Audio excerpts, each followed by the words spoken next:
Greetings all, Joseph Kursky here, and in this video I invite you to explore and develop skills in using and converting numbers in coordinate systems. A fundamental part of space is location. Location is sometimes called absolute space and does not exist without mathematics. All maps and images in a GIS are based on real-world places and are underpinned by real-world coordinates. These coordinates are based on numbers and the accurate measurement of the Earth. Measuring the Earth accurately has been a quest for thousands of years, as you have known from reading books and watching my videos. Now first, let's access ArcGIS online, arcgis.com, using this URL right here. We're going to use Map Tools, and we're going to search for Parliament Drive, Canberra, ACT, Australian Capital Territory, 2600 Australia. Good on you, mates, Australia! This technique of mapping locations is called geocoding. It is so commonplace nowadays, but was made possible because of GIS and the fact that, as you are learning, GIS includes a database key to a service containing place names, streets, and addresses. Thus, searching for the address for the Australia National Capitol Building and Parliament House in Canberra places a map of this location at your fingertips. You can do the same thing in MapQuest Maps, Google Maps, and other mapping services as well, because they too rely on street addresses for geocoding. See this ArcGIS online map showing the results of a street address search in Canberra, Australia. As useful as street addresses are, they do not exist for the entire planet. Furthermore, what about places with no addresses? A water well in the middle of a field in Illinois, a dive location on the Great Barrier Reef, or a mountain peak. Even though they have no street address, these things are important to our world. They too can also be geocoded because they are tied to real-world coordinates that work for any location on the planet. Not just those with a street address. Those coordinates are latitude and longitude. Let's go global now. Recall the Cartesian coordinate system. You probably haven't thought about that for maybe since high school geometry class, but the Cartesian coordinate system. You've got an x-axis, a y-axis, 4 quadrants, and with the x and y you can determine the position of any location by coordinates in this Cartesian coordinate system space. Now, consider the Cartesian coordinate system atop the entire planet Earth. Okay? On the Earth, the x-axis of the Cartesian coordinate system would be represented by the equator, and the y-axis would be represented by the prime meridian.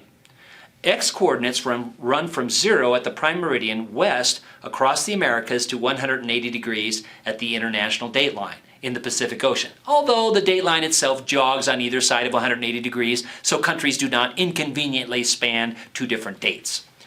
X-coordinates also run from 0 at the prime meridian east across Asia, Africa, and the Indian Ocean and Australia to the international dateline.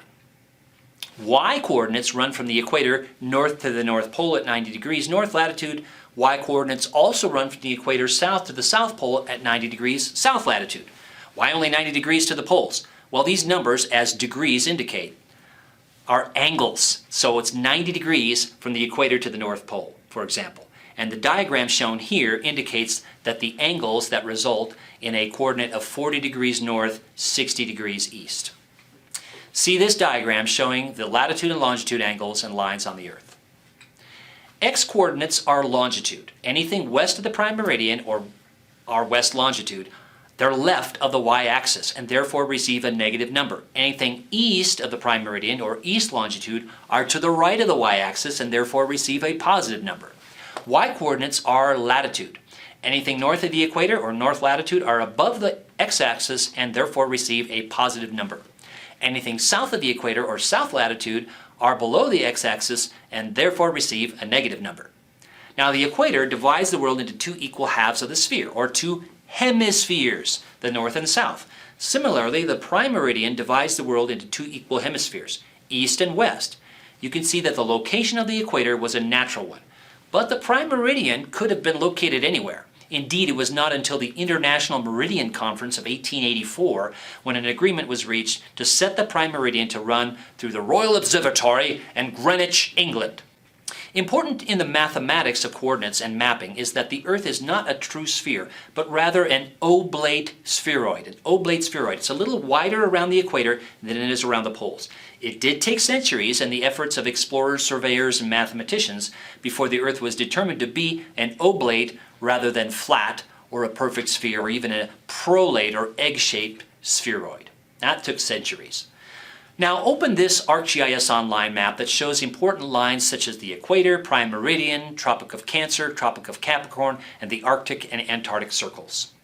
Now follow the equator around the world and note which countries and oceans it passes through. Do the same thing with the prime meridian. The intersection of these two lines lies off the southwest coast of a continent. Which continent is it?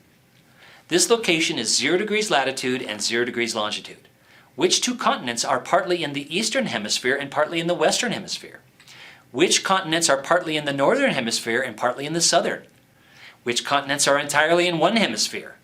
The concept of what constitutes an island, or a mountain or island for that matter, is largely a human construct. But considering these questions, build your spatial and mathematical skills. Pan to the north from the equator and note how the 1 degree squares become elongated rectangles the farther north or south one travels. This is because the longitude lines are converging toward the poles. Search and find your own city or campus. Which latitude and longitude lines are you closest to? What is the distance to your nearest whole degree latitude or longitude line?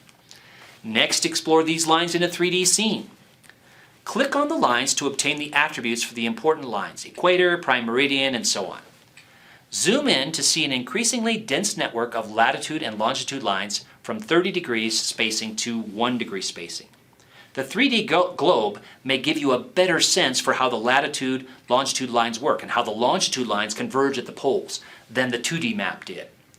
Use the Analyze Measure tool to measure the distance between longitude lines in Canada, for example, versus the distance in Brazil or other points along the equator. See this 3D scene in ArcGIS Online showing major latitude and longitude lines. Because all of Australia lies in the southern hemisphere, its latitude values, or Y values, are negative. Because all of Australia lies in the eastern hemisphere, its longitude values, or X values, are all positive. In the Cartesian coordinate system diagram, all of Australia lies in quadrant 4. So let's return to Australia. Good on you, mates! Return to your search box in either the 2D map or the 3D scene and enter minus 35.308109, 149.124555 exactly as I indicated with the comma and the initial negative sign. This location should be the same as the one you geocoded earlier. It is the Australian National Capitol building. Because the building is located in the southern hemisphere, its Y coordinate is negative, and because it's in the eastern hemisphere, its X coordinate is positive. Some mapping tools allow you to enter latitude longitude, as is commonly spoken in everyday speech, but in terms of map coordinates, latitude longitude is YX and not XY. Other mapping tools require you to enter the values as XY or longitude latitude. See this ArcGIS Online map showing the results of a latitude longitude search in Canberra, Australia. Now consider the discussion in this video about coordinates. Is the Australian National Capital closer to the prime meridian, or is it closer to the international dateline? Is it closer to the equator or closer to the South Pole?